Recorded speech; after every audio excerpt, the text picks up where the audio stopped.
couch and a warm blanket. We also like a comfortable mind. In order to have a comfortable mind, we often lock ourselves into belief and ignorance, allowing society to take the reins. Such an existence does not lead to progression, but instead regression. The Buddhist tradition has a clever way of breaking these belief systems called koans, which are stories that force us to question our reality. Take this one, for example. A professor traveled to meet Nanan in order to learn the Zen way. Nanan served tea. He poured his visitor's cup full and kept on pouring. The professor watched until he could no longer restrain himself. It is over full. No more will go in.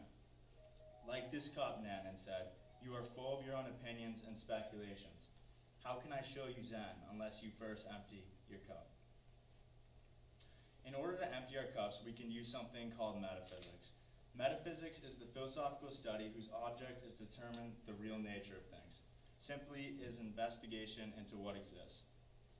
Metaphysics seeks to determine the truth, the reality of existence.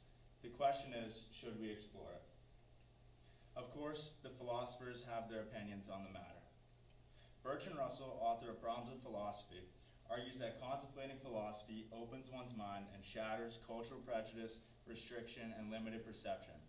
Even if the philosophical quest does not yield solid realities, or even models of reality, the questioning itself is an accomplishment by improving the adventurer's mentality and chipping away at his or her own preconceptions. Chipping away at these preconceptions allows people to view the small aspects of life as wonderful in a new light, and to view the people who are experiencing this world with more respect and love. The late Zen master and Western interpreter Alan Watts differs in his emphasis on the importance of metaphysics. He uses paradoxical statements and metaphor to teach the reader. Watts shows that contemplation liberates one from the unconscious routine and complacency. His innocent yet bold probing of the intellect makes hatred seem obsolete as the reader becomes more curious with the world and with himself. For example, he says, all that you see out in front of you is how you feel inside your head, which was a twister for me. Watts was heavily influenced himself by Eastern concepts such as the Taoist perspectives. Reading the Tao Te Ching was perplexing. For example, therefore the master remains serene in the midst of sorrow. Evil cannot enter his heart. Because he has given up helping, he is the people's greatest help. How could I help without trying to help? Trying to answer this took my Western notions and structures and twisted them to the point of breaking. Then I realized that the confusion was the point. The point was to show me how limited both language and my understanding are. In doing so, I could abandon preconceptions that held me back in a constant process. He taught me to boil down what I thought I knew to what I knew I knew. And this was peace.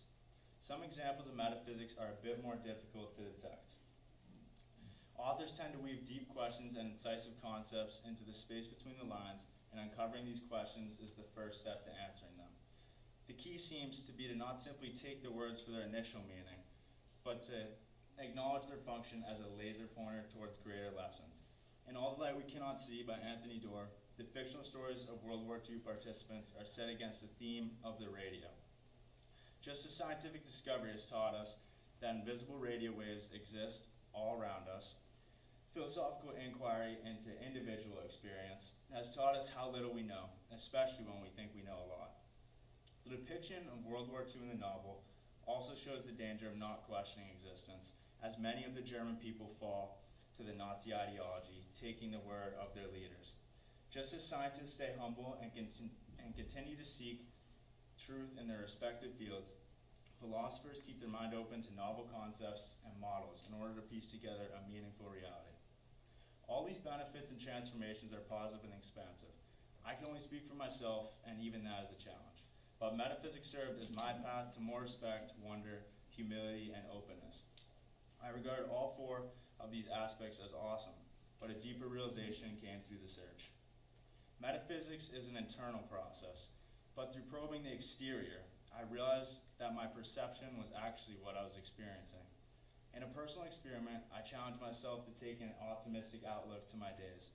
With a trust that what I thought mattered, my life seemed to suddenly change for the better. School flowed without anxiety, and inconveniences became adventure. I can change my perception and experience for their constructions, and I can thereby construct my own reality. It all started with destroying my entrapment in a fixed reality with the help of metaphysics. Beautifully, the tea transforms from a medley of neurotic thought and chaos of opinion to something to simply drink and enjoy. In summary, channeling the power of mind through a metaphysical approach, the veil of illusion can be broken and life truly lived. So, should we explore metaphysics? I think it's worth a shot. Thank you.